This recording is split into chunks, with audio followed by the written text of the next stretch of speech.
Mark Daly for the task force. Darlene Nipper, you have been an LGBT activist for a long time. Did you ever think you'd see the day?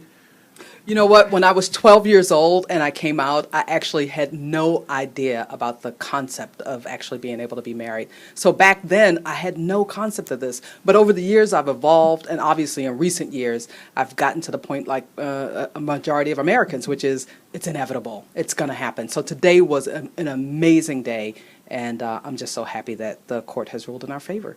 And of course, marriage is just one element of full equality, right? And the choice, for that matter, to not get married if you want to, right? Absolutely. I mean, it's one area that we at the task force focus on, but the reality is that people in the LGBT community are experiencing discrimination in so many different ways, and we need to address those issues too. So everything from federal job protections to protecting people from violence and harassment, especially transgender Americans, protecting students who are experiencing bullying.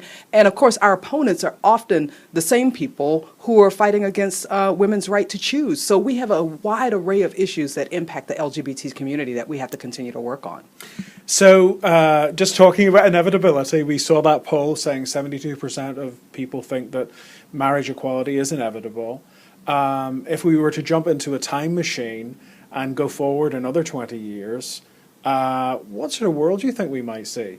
Well, if we go forward another 20 years, one thing is for certain, we would have marriage equality across this entire country. We know that already. It will not take us much longer if everyone joins us in this fight now and moves forward to make sure that everyone has the right to the freedom to marry. And all of the other issues that I mentioned, I think those in 20 years will be issues of the past. So that's legal equality.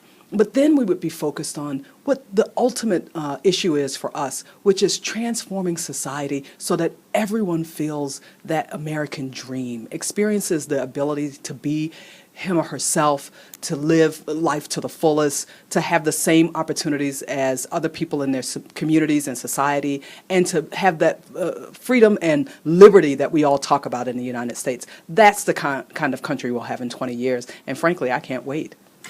Either can I. And I think millions of people perhaps listening to this right now on this historic day in a very historic week, historic times, hurrying history even, with Darlene Nipper from the task force. Thank you, Darlene. Thank you.